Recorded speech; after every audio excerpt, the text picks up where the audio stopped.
আল্লাহর উপর বিশ্বাস করেছে, নেক আমল করেছে, আল্লাহ বলছেন তিনটা কাজ করেছো তো তোমার গুনাহ তো মাফ করবই, মাহে রমজানের গুনাহ তো মাফ করবই, তোমার 80 বছর 90 বছরের যত গুনাহ তুমি করেছো বলে তোমার সব গুনাহগুলো মাফ করে ওই গুনার পরিমাণ আমি আল্লাহ নেকি তোমার আমলনামার মধ্যে আমি আল্লাহ দান করে দেব। সুবহানাল্লাহ। এরপরেও যদি আমরা তওবা না করি, এরপরেও যদি আমরা ইস্তিগফার না করি, আল্লাহ রাসূল কঠিন ঘোষণা দিয়েছেন, ধমক দিয়েছেন। তাওবা এর শাব্দিক অর্থ হলো ফিরে আসা, অর্থাৎ গুনাহ থেকে আল্লাহ তাআলার আনুগত্যের দিকে ফিরে আসা। কোরআন এবং হাদিসের পরিভাষায় তাওবা বলা হয় নিজের গুনাহের প্রতি অনুতপ্ত, লজ্জিত হয়ে যে গুনাহে আগে লিপ্ত ছিলাম সেই গুনাহগুলো ছেড়ে আনুগত্যের মাধ্যমে আল্লাহ তাআলার বিধানাবলী পালন করা। কোরআনে কারিমে আল্লাহ রাব্বুল আলামিন এই কথাটি ঘোষণা করতেছেন, ইয়া আইয়ুহাল্লাযীনা আমানু তুবু ইলাল্লাহি তাওবাতান নাসুহা। আল্লাহ তাআলা ঈমানদারদেরকে সম্বোধন করে আল্লাহ বলতেছেন, ইয়া আইয়ুহাল্লাযীনা আমানু, হে ঈমানদারগণ, তুবু ইলাল্লাহ, তোমরা আল্লাহ তাআলার নিকট তওবা করো, তাওবায়ে নাসুহা। নাসুহা শব্দের আবিধানিক অর্থ হলো, এটার কয়েকটি অর্থ হতে পারে। নাসুহা শব্দের প্রথম অর্থ হলো গুনাহের কাছ থেকে ফিরে আসা,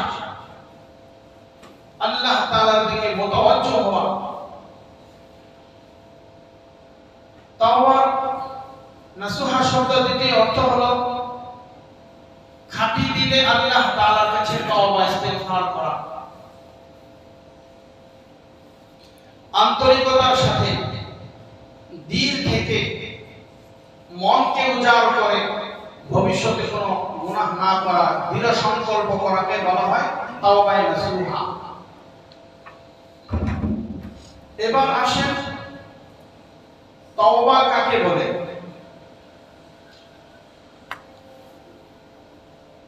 হযরতে আলী রাদিয়াল্লাহু তাআলা আনহু বলেন, 6টি জিনিসের সমন্বয়ের নাম হচ্ছে তাওবায়ে নাসুহা।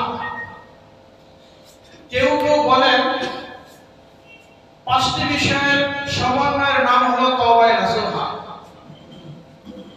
আর কেউ কেউ বর্ণনা করেন যে 3টি বিষয়ের সমষ্টিগত মিলে একত্রিত হয়ে যে কাজটি করা হয় তাকে বলা হয় তাওবায়ে নাসুহা। যাই হোক, অনেকগুলো মতপার্থক্য মতভেদ রয়েছে। সবচেয়ে প্রসিদ্ধ মত হলো হযরতে আলী রাদিয়াল্লাহু তাআলা আনহুর বর্ণনা। তাওবায়ে নাসুহা যদি আমাদেরকে করতে হয় তাহলে 6টি কাজ আমাদেরকে করতে হবে একই সাথে। 6টি কাজ যদি আমরা একই সাথে করতে পারি তাহলে হবে আমাদের খাঁটি দিলে তওবা, অন্তর থেকে তওবা। আর এই তওবাই আল্লাহ তাআলার দরবারে কবুল হবে। এছাড়া আমরা যদি এই তওবার শর্তগুলো যদি আমরা আদায় না করে থাকি, তওবা করি শুধু জবানে বলতে পারবো আর হাত তুলে শুধু হাত বাড়ে আমরা মুচড়াতে পারবো, কিন্তু এই তওবাতে কোনো ফায়দা আসবে না। তাহলে এবার আসুন সেই বিষয়গুলো কি, তাওবায়ে নাসুহা কাকে বলে। সর্বপ্রথম হলো তাওবায়ে নাসুহার সর্বপ্রথম শর্ত হলো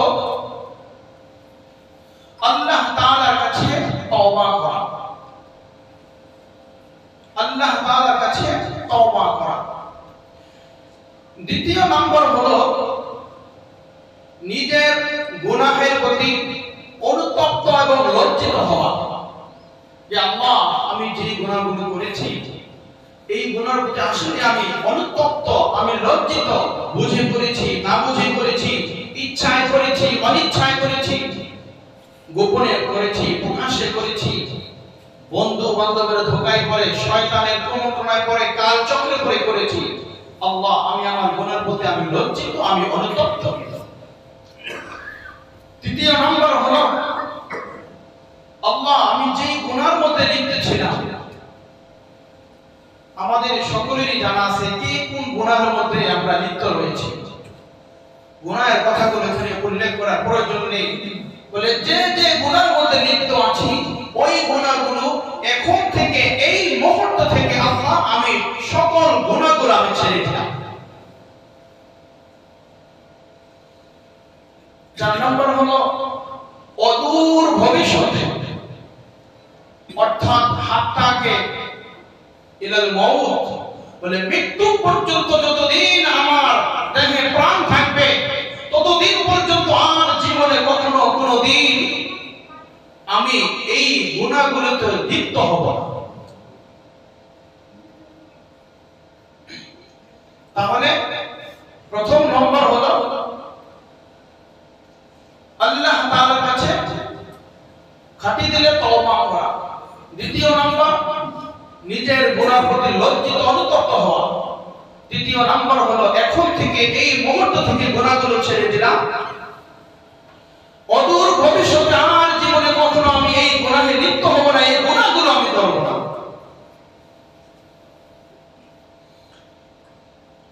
এরপরে আল্লাহ তাআলার যে হক, যেই বিধান, যেই ফরজ, যেই ওয়াজিব আপনার উপর অর্পিত ছিল, বলে এগুলো যে কাজা হয়ে গেছে, এই কাজাগুলোর আদায় করা। যেমন জীবনে অনেক ফরজ বিধানকে ছেড়ে দিয়েছেন, অনেক ওয়াজিব কুরবানির বিধান ছেড়ে দিয়েছেন। বলে এমন আল্লাহ তাআলার নামাজ, রোজা, হজ, যাকাত, এগুলো সব আল্লাহর হক, এগুলো সব আল্লাহর হক। এই হকগুলো যা আপনি জীবনে আপনার চলে গিয়েছে, বলে সেই কাজা আদায় করা, চাই হজের হোক, রোজার হোক, নামাজের হোক, যাকাতের হোক, কুরবানির হোক, প্রত্যেকটা বিষয়ের প্রতি কি করা, খেয়াল করা। 7 নম্বর হলো বান্দার সাথে বান্দার যে একটা হক রয়েছে, বলে বান্দার হক আদায় করে দেওয়া। বান্দার হক অর্থাৎ মানুষের অর্থ সম্পদ, টাকা পয়সা লুটপাট করা, আত্মসাৎ করা, মানুষের জমিন দখল করা, জায়গা গ্রাস করা, বলে এই সমস্ত বিষয় থেকে বিরত থাকা। রাসূলুল্লাহ সাল্লাল্লাহু আলাইহি ওয়াসাল্লাম হযরত সাহাবায়ে কেরাম রাদিয়াল্লাহু তাআলা আনহু আজমাইনকে প্রশ্ন করলেন, ও সাহাবীরা, তোমরা কি জানো কিয়ামতের দিন সবচেয়ে গরীব কোন ব্যক্তি হবে? কারা সবচেয়ে বেশি গরীব হবে? সাহাবায়ে কেরাম বললেন, আল্লাহ এবং তার রাসূল এই বিষয়ে সবচেয়ে ভালো জানেন। তখন নবী করিম সাল্লাল্লাহু আলাইহি ওয়াসাল্লাম বললেন, এই কথা, এক ব্যক্তি পাহাড় পরিমাণ নেক নিয়ে উঠবে, পাহাড় পরিমাণ সওয়াব নিয়ে উঠবে। ওই ব্যক্তি তখন হাসর ময়দানে যখন ওঠার পরে তার কাছে যে সকল মানুষগুলো টাকা পয়সা, অর্থ সম্পদ, জায়গা জমি, যেগুলো মানুষ তার কাছে হকদার ছিল, সকল হকদার তার কাছে দাবি করবে, দাবিদার থাকবে যে আমি তোমার কাছে যে হক, যে পাওনা পাইতাম, সেগুলো আজকে পরিশোধ করো। তখন একটা নেকির জন্য 500 রাকাত কবুলিয়ত নামাজের সওয়াব তখন ওই ব্যক্তি আমলনামা থেকে আপনাকে দিয়ে দিবে। এক ব্যক্তি আসবে, ভাই আপনি তো এলাকার চেয়ারম্যান ছিলেন, মেম্বার ছিলেন, অনেক সম্ভ্রান্ত ব্যক্তি ছিলেন, দলের ক্ষমতার লোক ছিলেন, দুনিয়াতে আপনি আমার থেকে কিছু টাকা ধার নিয়েছিলেন, ওই টাকাগুলো দেন নাই। আমার জমিটা দখল করেছেন, ওই সময় দেন নাই। আমার থেকে সবজি কিনেছেন, আমি গরিব মানুষ ছিলাম, ভ্যানওয়ালা, আমার থেকে ঝাড়ি দিয়ে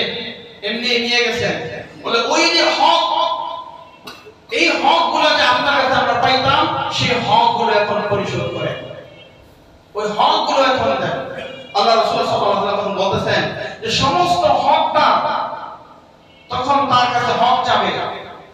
ওই যে পাহাড় পরিমাণ নেকি নিয়ে সওয়াব নিয়ে আল্লাহর বান্দা হাজী সাহেব হাশরের ময়দানে উঠেছিল, তার সমস্ত পাহাড় পরিমাণ নেকি শেষ হয়ে যাবে, কিন্তু তার হক তার বাকি থেকে যাবে, তার হক তার রয়ে যাবে। আল্লাহ রাসূল ও সাহাবীরা রে, কিয়ামতের দিন এই ব্যক্তি হলো সবচেয়ে গরীব অসহায়, সবচেয়ে অসহায় হবে এই ব্যক্তি যে ব্যক্তি পাহাড় পরিমাণ নেকি থাকা সত্ত্বেও তার আমলনামা হবে জিরো।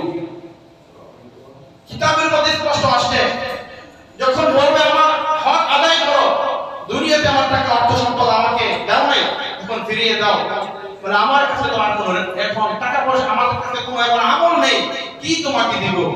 হাদিসের ভাষ্য হলো, তখন আল্লাহ বলবেন ঠিক আছে, যে হকটা তোমার কাছে হক পাবে তার গুনাহগুলো তোমার কাঁধে এখন ঝুলিয়ে দেওয়া হবে, যে আমার গুনাহগুলো এখন তুমি বহন করো।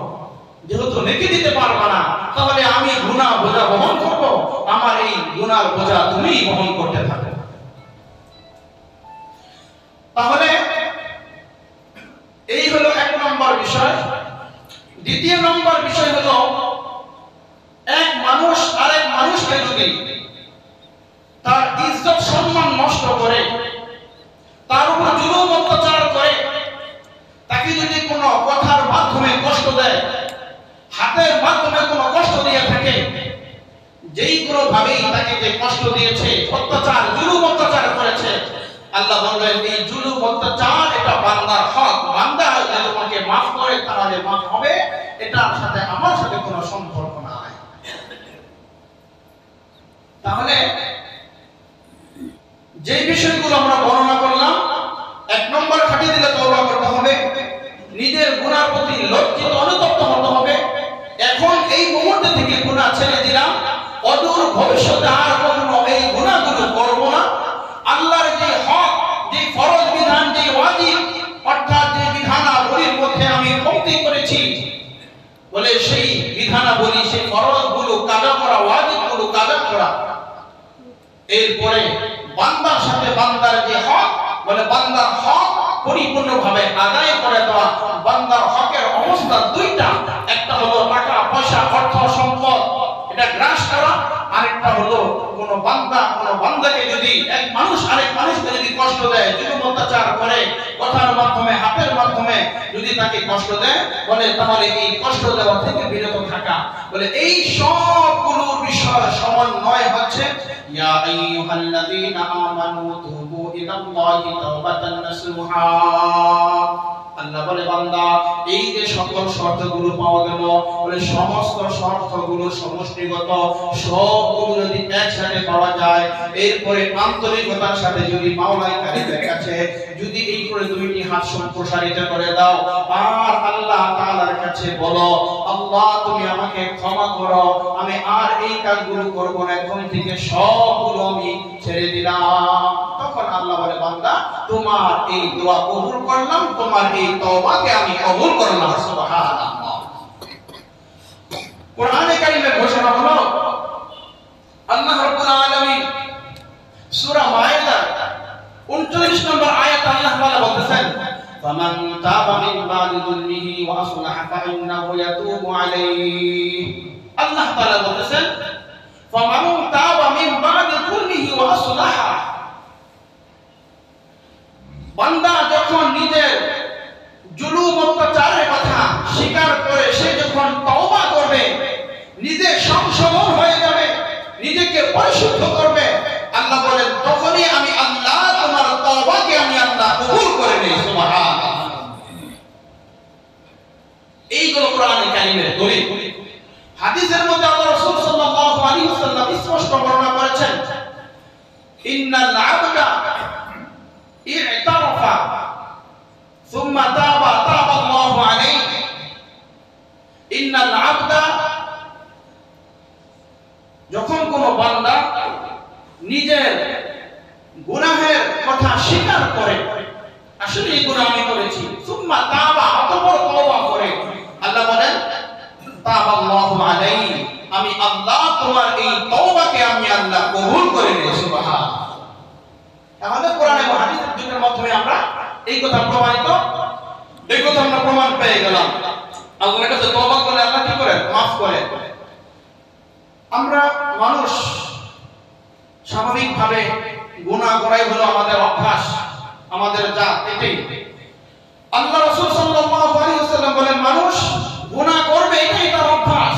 বনি আদম গুনাহ করবে, কিন্তু গুনাহ করার পর আল্লাহ তাআলার ওয়াদা হলো, রাসূল করিম সাল্লাল্লাহু আলাইহি ওয়াসাল্লাম বলেন কুল্লু বনি আদম খাত্তাউন ওয়া খায়রুল খাত্তাইনা তাওয়াবুন। আল্লাহ রাসূল সাল্লাল্লাহু আলাইহি ওয়াসাল্লাম বলেন কুল্লু বনি আদম খাত্তাউন, প্রত্যেকটা বনি আদমের সন্তান গুনাহগার, প্রত্যেকটা বনি আদমের সন্তান গুনাহগার। কুল্লু বনি আদম খাত্তাউন ওয়া খায়রুল খাত্তাইনা তাওয়াবুন। আর ওই বনি আদম সবচাইতে উত্তম যে গুনাহ হওয়ার সাথে সাথেই আল্লাহ তাআলার কাছে তওবা ইস্তেগফার করে। সুবহানাল্লাহ। তাহলে প্রত্যেকটা বনি আদমের সন্তান গুনাহগার, আর ওই বনি আদম সবচাইতে উত্তম যে গুনাহ হওয়ার সাথে সাথেই আল্লাহ তাআলার কাছে তওবা ইস্তেগফার করে। সুবহানাল্লাহ। তওবা কেমন একটা কেমিক্যাল, কেমন একটা মেডিসিন। অপর হাদিসে আল্লাহ রাসূল সাল্লাল্লাহু আলাইহি ওয়াসাল্লাম বলেছেন আত-তাইবু মিনাদ যামবি কামান লা যামবা লাহু। আত-তাইবু, তওবাকারী, যিনি তওবা করবেন পূর্বের শর্ত সাপেক্ষে, যিনি তওবা করবেন, আত-তাইবু মিনাদ যামবি, গুনাহ থেকে, কামান লা যামবা লাহু, বলে ওই ব্যক্তির যেন কোনো গুনাহই আর নাই। সুবহানাল্লাহ।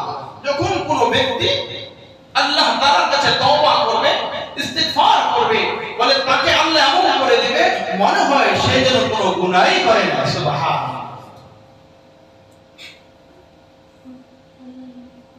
এজন্য গুনাহ যেহেতু হয়ে যাচ্ছে, তওবার দরজা যেহেতু খোলা, আল্লাহ রাব্বুল আলামিন কোরআনে কারিমে সূরা নিসা 135 নম্বর আয়াত আল্লাহ বলেন ওয়াসারিউ ইলা মাগফিরাতিন মির রাব্বিকুম ওয়া জান্নাতিন আরদুহা আস-সামাওয়াতু ওয়াল আরদ উইদ্দাত লিল মুত্তাকিন।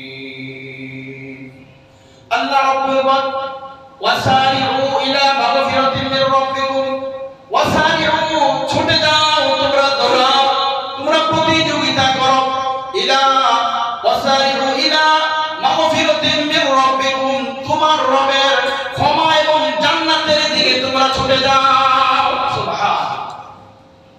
তওবা করলেই যেহেতু গুনাহ মাফ হয়ে যায়, ইস্তিগফার করলেই যেহেতু তোমার জীবনের গুনাহকে আল্লাহ মাফ করে পুত পবিত্র করে দেয়, নিষ্পাপ মাসুম বাচ্চার মতো আল্লাহ বানায় দেয়, বলে এজন্য তোমরা ছুটে যাও ওয়াসারিউ ইলা মাগফিরাতিন মির রাব্বিকুম ওয়া জান্নাতিন আরদুহা আস-সামাওয়াতু ওয়াল আরদ। বলে এমন এক রবের ক্ষমা এবং জান্নাতের দিকে তোমরা ছোটো, বলে যার সীমানা হচ্ছে আসমান এবং জমিন পর্যন্ত। সুবহানাল্লাহ। আসমান জমিন কেন বললেন? বলে আল্লাহ সুবিশাল জান্নাত, এটার সীমানা, এটার পরিধি এত বড় হবে, বলে আসমান এবং জমিনের সীমানা যতদূর পর্যন্ত হবে, বলে আল্লাহর জান্নাতের সীমানা বলে তার চাইতে বেশি। সুবহানাল্লাহ। উইদ্দাত লিল মুত্তাকিন, আল্লাহ বলেছেন এই মুত্তাকিদের জন্য, মুত্তাকিদের জন্য এই জান্নাতকে আমি আল্লাহ তৈরি করেছি। সুবহানাল্লাহ।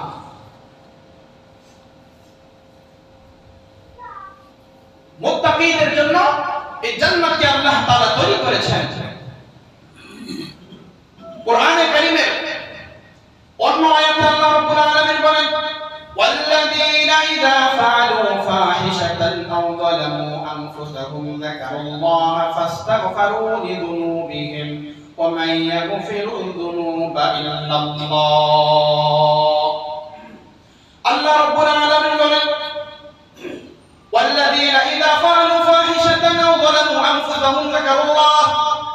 বান্দা যখন কোনো অশ্লীল কাজে নিজেকে জড়িয়ে ফেলে এবং যখন জুলুম অত্যাচার করে জুলুম অত্যাচার করে, নিজের নফসের উপরে যখন জুলুম অত্যাচার করে, অতঃপর যখন স্মরণ করে যাকারাল্লাহ, যখন আল্লাহ তাআলাকে স্মরণ করে, আল্লাহ বলেন আমাকে স্মরণ করার সাথে সাথে আমি আল্লাহ তার तमाम জিন্দেগীর গুনাহগুলোকে আমি আল্লাহ maaf করে দেই। সুবহানাল্লাহ।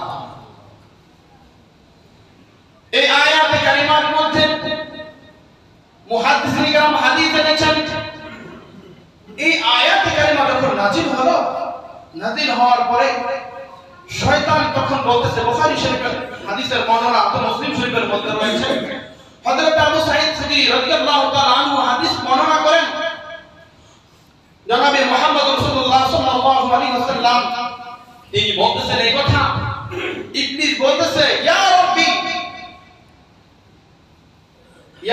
ওয়া ইজ্জাতিকা মা আযালু ইবাদাকা মা দামাত আরহামুহুম ফি আজসাদিহিম। শয়তান বলতেছে আল্লাহ আপনি বান্দাদের জন্য এত ক্ষমার ঘোষণা রেখেছেন, আপনার ইজ্জত এবং মহিমার কসম খেয়ে আমি বলতেছি আপনার বান্দাদের শরীরে যতক্ষণ পর্যন্ত রূহ থাকবে বলে তাদেরকে ততদিন পর্যন্ত আমি ইবলিস তাদেরকে গোমরাহ করার জন্য আমি তাদেরকে গোমরাহ করব, এক মুহূর্তের জন্য আমি ক্ষান্ত হব না, আমি বিরত হব না, আপনি যতই ক্ষমার ঘোষণা করেন না কেন বলে আমি তাদেরকে বিভ্রান্তি করবই, তাদেরকে গোমরাহি করবই। আল্লাহ বলতেছে প্লিজ এত বড় চ্যালেঞ্জ তোমার। হাদিসের শেষে আল্লাহ তাআলা বলেন ফাকালাল্লাহু তাআলা মা আযালু আগফিরু লাহুম মাস্তাগফিরুনি। আল্লাহ বলেন প্লিজ আমি আমার ইজ্জত এবং মহিমার কসম করে বলতেছি আমার কোন বান্দা সে যখন আমার কাছে তওবা করবে, তওবায়ে নাসুহা করবে, আমি আল্লাহ তাকে ততদিন পর্যন্ত তাকে মাফ করতেই থাকবো, মাফ করতেই থাকবো। সুবহানাল্লাহ। আপনার বান্দার শরীরে যতদিন পর্যন্ত রূহ থাকবে, আত্মা থাকবে, ততদিন পর্যন্ত তাকে আমি পথভ্রষ্ট করব, গোমরাহি করব, আমি এক মুহূর্তের জন্য বিরত থাকবো না।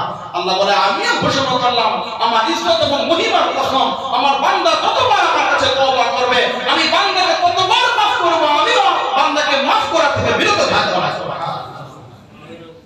হাদিসের মধ্যে লেখছে শয়তান চিৎকার করে আত্মনাদ করে আর কাঁদে আর দেওয়ালের সাথে মাথা আঘাত করে বলে হায় রবের কি ঘোষণা, রবের কি ঘোষণা। এরপর আল্লাহ রাব্বুল আলামিন সূরা নিসার আয়াত নাযিল করে দিলেন ওয়াস্তাগফিরিল্লাহ ইন্নাল্লাহা কানা গফুরুর রহিমা। তোমরা আল্লাহ তাআলার কাছে ক্ষমা প্রার্থনা করো, তোমাদের রব তোমাকে ক্ষমা করে দিবেন, তিনি তো অত্যন্ত দয়ালু। সুবহানাল্লাহ। সূরা নূহ এর 10 নম্বর আয়াতে আল্লাহ বলতেছেন ফাকুলতু আস্তাগফিরু রাব্বাকুম ইন্নাহু কানা গফফারা। ফাকুলতু আস্তাগফিরু রাব্বাকুম, তোমরা তোমাদের রবের কাছে ক্ষমা প্রার্থনা করো, ইন্নাহু কানা গফফারা, নিশ্চয়ই তিনি ক্ষমাশীল, নিশ্চয়ই তিনি ক্ষমাশীল, তোমাদেরকে ক্ষমা করে দিবেন। সুবহানাল্লাহ। এই ক্ষমার ঘোষণার পরে বুখারী শরীফের অন্য এক বর্ণনার মধ্যে পাওয়া যায় রাসূলুল্লাহ সাল্লাল্লাহু আলাইহি ওয়াসাল্লাম বলেন কুল্লু লাইলাতিন মিনাস সামাই দুনিয়া, আল্লাহ তাআলা প্রতি রাতে হিনা ইয়াবকা মিন সুলুসাইল আখির, রাতের শেষ প্রহরে, রাতের শেষ তৃতীয় অংশে আল্লাহ তাআলা প্রথম আসমানে এসে বান্দাদেরকে ডাকে আদাবিন মুস্তাগফিরিন ফাগফিরুনা, বান্দা কি আসো পাহাড় পরিমাণ গুনাহ করেছো, আমি আল্লাহর কাছে তোমরা ক্ষমা প্রার্থনা করো, আমি আল্লাহ তোমাদেরকে ক্ষমা করে দিব। কি আছো অভাবগ্রস্ত, অভাব অনটনে রয়েছো, বড় পেরেশানিতে রয়েছো, রিজিকের অভাবে রয়েছো, আমার কাছে চাও তোমার সব কিছু আমি করে দিব। কি আছো কঠিন রোগে আক্রান্ত, পৃথিবীর কোনো মানুষ তোমাকে ভালো করতে পারে না, আমি রবের কাছে প্রার্থনা করো, রবের কাছে বলো, আমি রব তোমার সব সমাধান করে দেব। সুবহানাল্লাহ।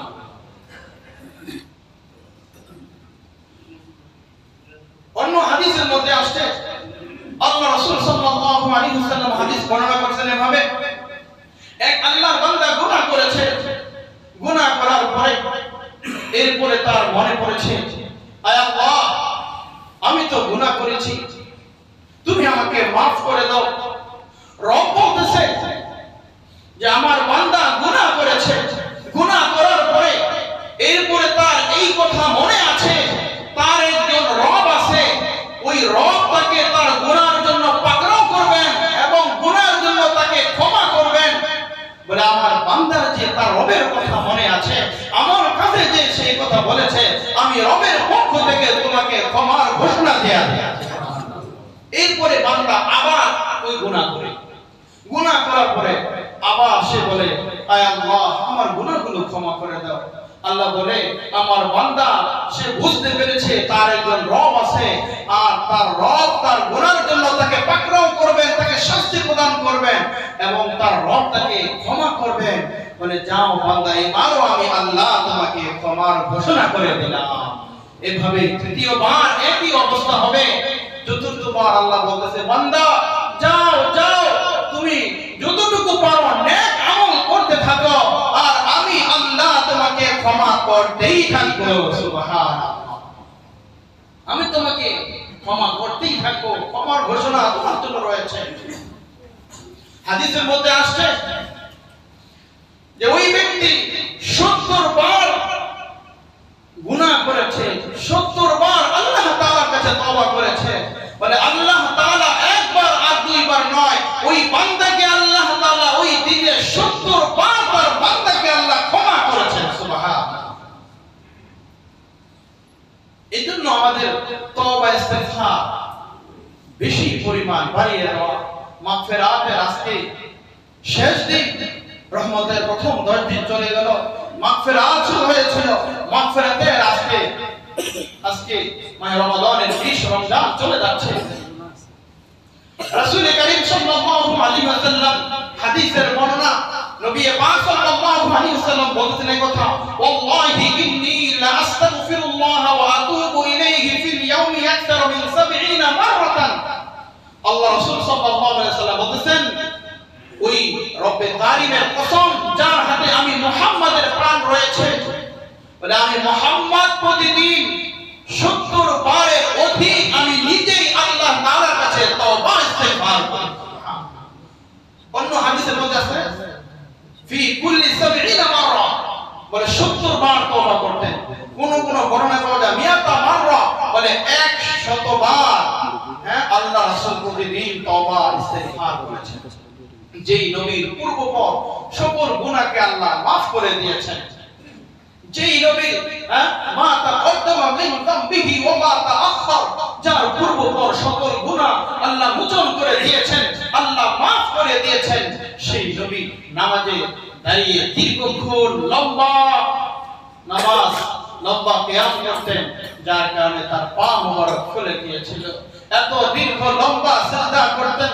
আম্মা আয়েশা রাদিয়াল্লাহু তাআলা আনহা মনে করতেন নবীজি মনে হয় দুনিয়া থেকে চলে গিয়েছেন।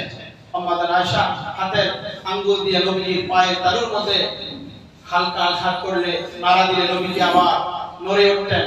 তখন আম্মা আয়েশা নিশ্চিত হতেন যে রাসূল এখনো পর্যন্ত পৃথিবীতে জীবিত আছেন, এখন পর্যন্ত বন্ধুর কাছে তিনি যাননি।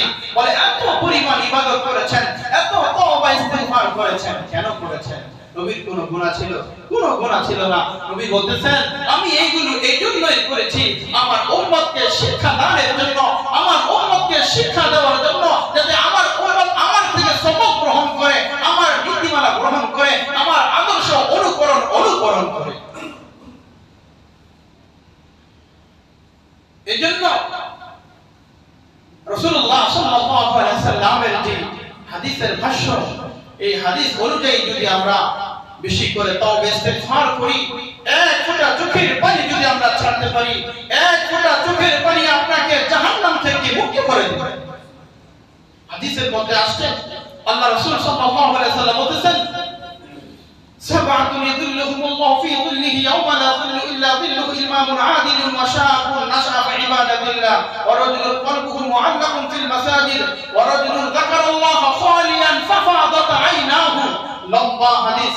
আল্লাহ রাসূল সাল্লাল্লাহু আলাইহি ওয়াসাল্লাম বলেছেন, যেদিন কিয়ামতের কঠিন ময়দান কায়েম হয়ে যাবে, যেই দিন আল্লাহর আরশের ছায়া ছাড়া কোনো ছায়া থাকবে না, ওই দিন 7 শ্রেণীর মানুষকে আল্লাহ তাআলা তার আরশের আযীমের নিচে তার ছায়া তলে ছায়া প্রদান করবেন। তার মধ্যে দ্বিতীয় ব্যক্তি, ওই ব্যক্তি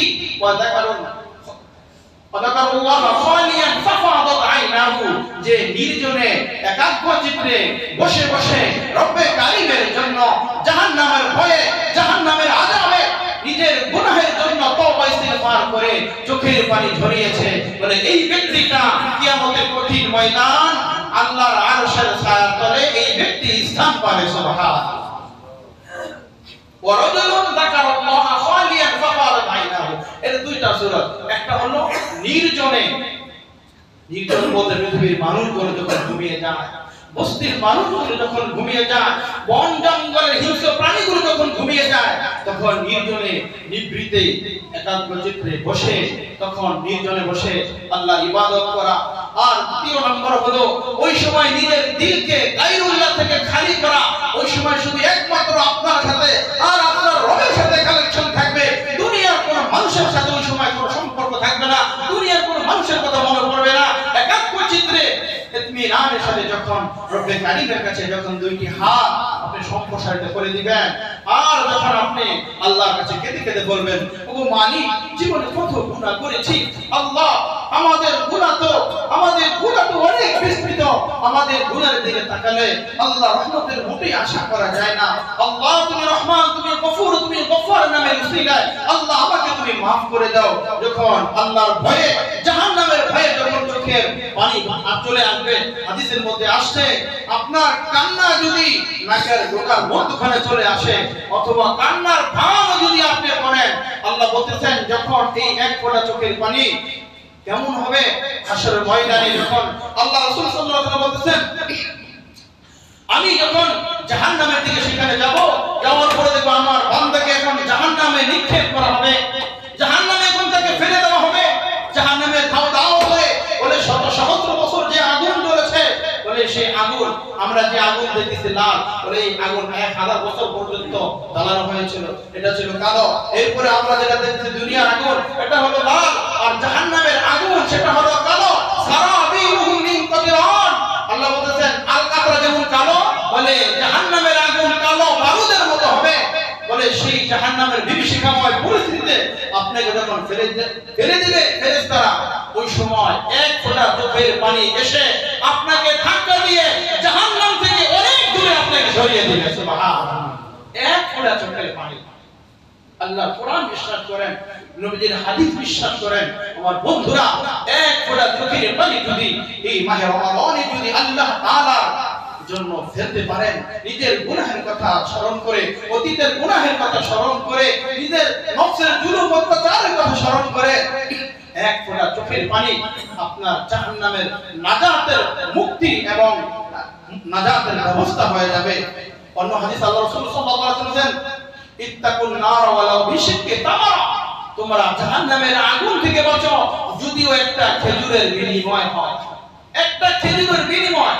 আখলিস দীনাকা ইয়াকফিকাল আমালুল কলিল, তোমার ঈমানকে খাঁটি করো, অল্প আমলই নাজাতের জন্য যথেষ্ট হবে। সুবহানাল্লাহ।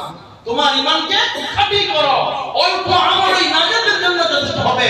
পাহাড় পরিমাণ দান করতেছো ভুরি ভুরি মানুষকে দেখানোর জন্য, হ্যাঁ, বলে সব রিয়া, ফখর, গর্ব, অহংকার, এগুলোর কোনো ফায়দা হবে না। রব্বে কারীমকে রাজি আর খুশি করার জন্য একটা খেজুরের বিচি পরিমাণ যদি সদকা করো, রব বলতেছে এই খেজুরের বিচির পরিমাণ সদকা করার কারণে তোমাকে জাহান্নাম থেকে মুক্তি করে দেব। সুবহানাল্লাহ। এই জন্য শেষ রাতে উঠে, শেষ রাতে কবির ভাষা, কবির চমৎকার ভাষা বলতেছে, চোখের পানিগুলো ছেড়ে দাও আর আল্লাহ তাআলার কাছে বলো, কলবে দাকির দে মুঝে তো रोने वाले अफ़दो ताकि मैं रोता रहा है तेरे रज़ा के वास्ते। आय अल्लाह আমাকে এমন একটা কলব দাও যে কলব দ্বারা আমি তোমাকে স্মরণ করতে পারি, এমন দুইটা চোখ আমাকে দাও যেই চোখ দ্বারা শুধু তোমার জন্য ক্রন্দন করতে পারি। যখন আপনি আল্লাহর কাছে এভাবে দোয়া করবেন, আল্লাহ ওই দিল আপনাকে তৈরি করে দিবে, আর ওই চোখ আপনাকে আল্লাহ দান করে দিবে। अलविदा कर दे मुझे तो रोने वाले आँख दो, ताकि मैं रोता रहा है तेरे रिदा के वास्ते। আল্লাহ তাআলার কাছে শেষ রাতে উঠে বলে তাহাজ্জুদের সময় উঠে আজ থেকে শুরু হয়ে যাবে লাইলাতুল কদর। এই কদরের তালাশে আজ থেকে শুরু হয়ে যাবে মুমিন নারী পুরুষের মুসলমানের ইবাদতে মৌসুম আরো বেশি আজ থেকে বৃদ্ধি পাবে। তো বলতেছিলাম তওবা ইস্তিগফার আল্লাহ তাআলার কাছে বেশি বেশি পরিমাণে করা। আল্লাহ তাআলার কাছে তওবা করলে আল্লাহ কত খুশি হয়, আল্লাহ কত খুশি হয়ে যায়। বুখারী শরীফের মধ্যে হাদিসটি বর্ণিত রয়েছে, রাসূলুল্লাহ সাল্লাল্লাহু আলাইহি ওয়াসাল্লাম বলেছেন, এক ব্যক্তি, এক মুসাফির, তিনি সফরে যাবেন, সফরে যাওয়ার সময় তার সাথে আসবাবপত্র, খাদ্য সামগ্রী বলে এগুলো সব নিয়ে গেছেন। যাওয়ার পরে চলতেছে মরুভূমি আর মরুভূমি। অনেক দূর সফরে যাওয়ার পরে রাত হয়ে গেছে, মুসাফির ক্লান্ত হয়ে গেছে, মুসাফির ঘুমিয়ে পড়েছে। তার সেই গাধা বা সেই বাহন কোন একটি গাছের সাথে বেঁধে ঘুমিয়ে পড়েছে। হঠাৎ করে ঘুম থেকে উঠেছে, ঘুম থেকে উঠে দেখে তার সেই বাহন, সেই গাধা বা ঘোড়া, সেটা তার সাথে নেই। যে গাধার মধ্যে তার খাদ্য বস্ত্র সব কিছু সেখানে ছিল, পানীয় সব কিছু ছিল। এখন চিন্তা করছে, হায় হায়, এখন তো নিরুপায়, না আমি পিছনে যেতে পারবো, না আমি সামনে যেতে পারবো, না আমি ডানে বামে কোথাও যাওয়ার কোনো সুযোগ নাই, কোনো অপশন নাই, আমি এখন কি করব? এখন মৃত্যু ছাড়া আমার তো আর কোনো উপায় নাই। ওই ব্যক্তি আবার মৃত্যুর বিপরশে নিয়ে আবার সেখানে মুসাফির আবার শুয়ে পড়ছে, আবার ঘুমিয়ে পড়ছে। ঘুমিয়ে পড়ার পরে ঘুম থেকে উঠে দেখে হঠাৎ করে তার চোখের সামনে আবার সেই জন্তুটা আবার তার সামনে উপস্থিত হয়ে গেছে। সুবহানাল্লাহ। বলে এই দৃশ্য দেখার পরে ওই মুসাফির কতটা খুশি হয়েছে, কতটা আনন্দিত হয়েছে, সে তার কেমন জানি হারানো জীবন আবার ফিরে পেয়ে গেল। আল্লাহ বলতেছে, এই মানুষটা যত খুশি হয়েছে, আমার কোন পথ ভ্রষ্ট বান্দা, পথ ভোলা বান্দা যদি আমি আল্লাহ তাআলাকে পাওয়ার জন্য যদি কেউ তওবা করে, আমি আল্লাহ তাআলার কাছে তওবা করে, তাহলে আমি আল্লাহ এই ব্যক্তির চাইতে আমি আল্লাহ আরো অনেক অনেক খুশি হয়ে যায়। সুবহানাল্লাহ। ইয়াকুব আলাইহিস সালাম তার ছেলে ইউসুফ আলাইহিস সালামকে হারিয়ে ফেলেছেন। 40টি বছর সন্তানের শোকে কাঁদতে কাঁদতে ইয়াকুব আলাইহিস সালামের চোখ দিয়ে দাগ হয়ে গেছে, পানির মতো নালা পড়ে গিয়েছে। 40 বছর পরে যখন মিশরে যাওয়ার পরে পিতা পুত্রের সাথে যখন সাক্ষাৎ হলো, দেখা হলো, তখন ভাই ইউসুফ, 40 বছর তোমাকে হারানো যে কত ব্যথা, কত বেদনা, ওই বাবা বুঝে যে বাবার সন্তান হারা, ইউসুফ আসো, আমার ইউসুফ আমার বুকে আসো। বলে ইয়াকুব আলাইহিস সালাম ইউসুফকে পাওয়ার পরে কি পরিমাণ খুশি হয়েছে, বাবার দিল কত শান্ত হয়েছে। বলে আল্লাহ ভোলা বান্দা যদি আল্লাহ তাআলার সাথে সম্পর্ক জড়ায়, তওবা করে, আল্লাহ বলে আমি ইয়াকুব আলাইহিস সালামের চাইতে আমি আল্লাহ আরো বেশি খুশি হয়ে যাই। সুবহানাল্লাহ। সন্তান যখন বাবা বলে ডাক দেয়, মন বড় ভরে যায়। আপু আমার বলো, সন্তান আবার বাবা বলে ডাক দেয়, আবার আবেদন করে, আবার কথা বলে। আল্লাহ বলে, বান্দা যখন তোমরা আমার কাছে আস্তাগফিরুল্লাহ রাব্বি মিন কুল্লি যামবি ওয়া আতুবু ইলাইহি, যখন তোমরা আমার কাছে তওবা করো আর বলো আল্লাহ তোমার দিকে ফিরে আসলাম আনুগত্যের মাধ্যমে, ও বান্দা তোমার প্রত্যেকটা কথা আমার রহমতের মধ্যে এমন আঘাত করে, আমার আরশে আযীমে এমন তীর যেমন নিক্ষেপ করলে যেমন গিয়ে লাগে, বলে আমার রহমতের মধ্যে তখন তোমার এই কথাগুলো আমার কাছে বড় মায়া লাগে। তখন আমি আল্লাহ বলে দুনিয়ার যত মানুষের মায়া মহব্বত আছে, বলে সমস্ত মায়া মহব্বতের এক ভাগ দুনিয়াবাসীকে দিছি, আর বাকি সব ভালোবাসার ভাগ আমি আল্লাহ এই রহমানের দুনিয়া ওয়াল আখিরা, এই রহমানের কাছে আমি তোমাদের জন্য রেখেছি। সুবহানাল্লাহ। আল্লাহ এজন্য আল্লাহ রাসূল সাল্লাল্লাহু আলাইহি ওয়াসাল্লাম বলেছেন, কোরআনে কারীমের যে আয়াত, আল্লাহ কোরআন বলেন, قل يا عبادي الذين اسرفوا على انفسهم لا تقنطوا من رحمة الله ان الله يغفر الذنوب যুনুবা জামিআ ইন্নাহু হুয়াল গফুরুর রহিম।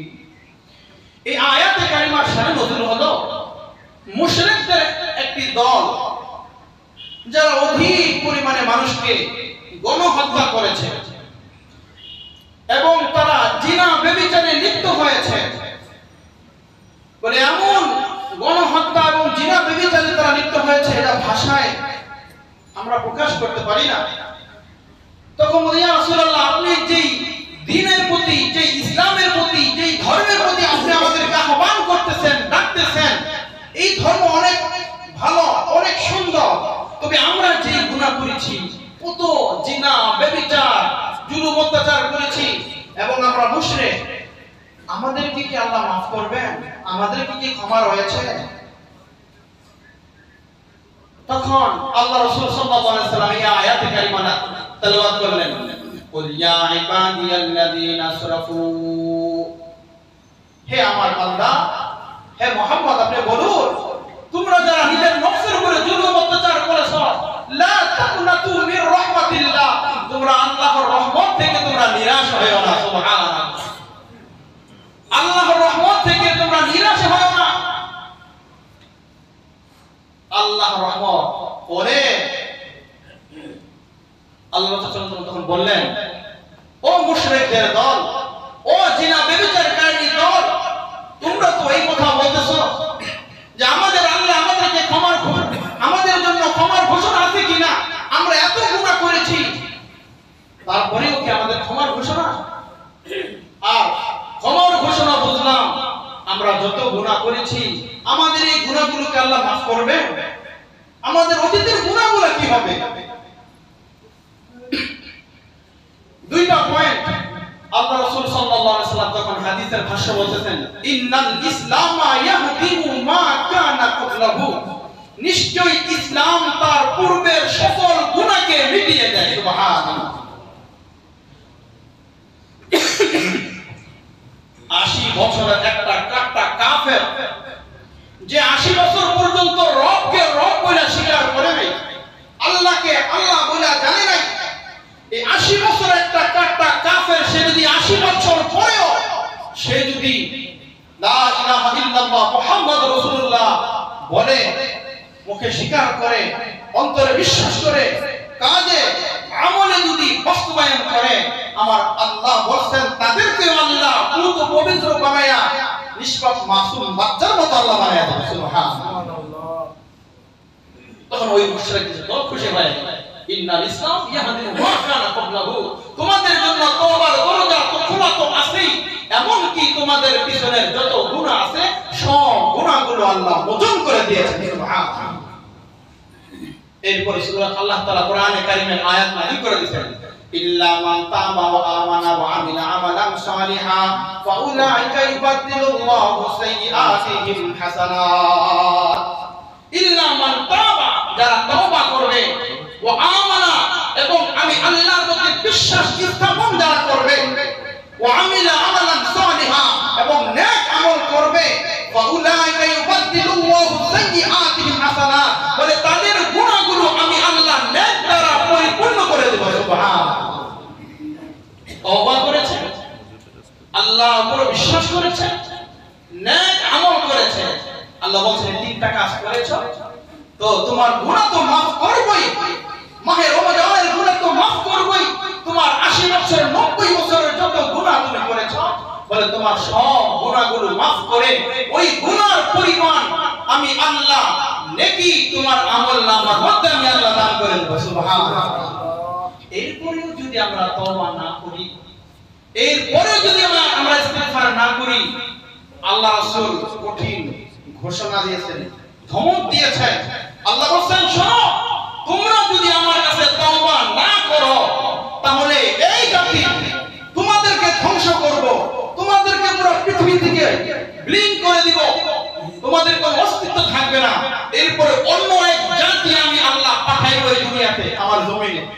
ওই জাতি গুনাহ করবে, ওই জাতি তওবা করবে, তাদের তওবা আমি আল্লাহ কবুল করব। সুবহানাল্লাহ। দেখছেন, তওবা করব না, শেষ করে দিবে। শেষ করার পরে অন্য আরেক জাতি আল্লাহ পৃথিবীতে আবার পাঠাবেন। তারা গুনাহ করবে, তারা তওবা করবে, এরপর আল্লাহ তওবা কবুল করবেন। সুবহানাল্লাহ। আল্লাহ বান্দাকে maaf করার জন্য খোঁজে, আল্লাহ বান্দাকে maaf করার জন্য তালাশ করে খোঁজে। আর আমরা দুনিয়ার নিয়ম কি? অপরাধীকে শাস্তি দেওয়ার জন্য খুঁজি। আমার সাথে জুলুম করেছে, অত্যাচার অন্যায় করেছে, সেজন্য তাকে আমরা কাছে। আল্লাহু আকবার। শয়তান এত বড় চ্যালেঞ্জ দিল যে আল্লাহ আপনার বান্দা যতদিন পর্যন্ত শরীরে রূহ থাকবে, আত্মা থাকবে, ততদিন পর্যন্ত তাকে আমি কি করব? গুমরাহি করব, পথভ্রষ্ট করব। আর আল্লাহ বলেন আমি বান্দাকে maaf করতেই থাকব। আল্লাহ বলেন মাফের দরজা কতদিন পর্যন্ত খোলা? দুইটা সূরা। একটি হলো যেই দিন নাকি ইন্নাল্লাহা ইয়াকবালু তাওবাতাল আবদা মা লাম ইউগারগির। হাদিসের ভাষা হলো ইন্নাল্লাহা ইয়াকবালু, আল্লাহ বান্দার তওবা কবুল করবেন, তাওবাতাল আবদা, বান্দার তওবা আল্লাহ কবুল করবেন ওই সময় পর্যন্ত মা লাম ইউগারগির, যতক্ষণ পর্যন্ত তার এই কণ্ঠনালীর এখানে সাকরাত, মৃত্যুর গড়গড়া যখন চলে আসবে, বলে এই সময়ের আগ পর্যন্ত বান্দা যত তওবা করবে, যতদিন তওবা করবে, রাতে দিনে, বলে সব সময় বান্দা প্রত্যেকটা তওবা আমি আল্লাহ কবুল করব। সুবহানাল্লাহ। এই ক্ষুদ্র জীবনে এই হাতের উপরে অনেক মানুষ ইন্তেকাল হয়েছে, নিজের আব্বাও ইন্তেকাল হয়েছে। যখন সাকরাত শুরু হয়ে যায় আস্তে আস্তে, বলে মালাকুল মউত যখন আজরাইল আসে, সর্বশেষ এখানে আসার পরে পুরো শরীর শেষ হয়ে যায়, কণ্ঠনের এখানে চলে, তখন গ্যার গ্যার একটা শব্দ আসে, ওই আওয়াজ কত কষ্টে, ওই আওয়াজ আসার আগে তোমার তওবা কবুল হবে। আর দ্বিতীয় বুখারীর হাদিসের বর্ণনা হলো এখন সূর্য উদিত হয় পূর্ব দিক থেকে পশ্চিম দিকে ঢলে যায়, এমন একটা সময় আসবে সূর্য পশ্চিম দিকে উদিত হবে, পূর্ব দিকে ঢলে যাবে। যেই দিন সূর্য পশ্চিম দিক থেকে উদিত হবে, বলে ওই দিনের পর থেকে আর কারো তওবা আল্লাহ কবুল করবেন না। তাহলে মৃত্যুর গড়গড়া আসার আগেই তওবা করতে হবে। হুজুর বয়সটা এখন কত? 30-35 হইছে, 70-80 বছর হলে তওবা করব না? ভাই, যে কোন সময় মালাকুল মউত আপনার সামনে এসে উপস্থিত হতে পারে, যে কোন সময় আপনার আসতে পারে। কারোর সাথে কোন চুক্তি হয়েছে? আজরাইলের সাথে হয়েছে? ভাই আমিও চলে যেতে পারি, জুমা পড়লাম, আসর নাও পড়াতে পারি।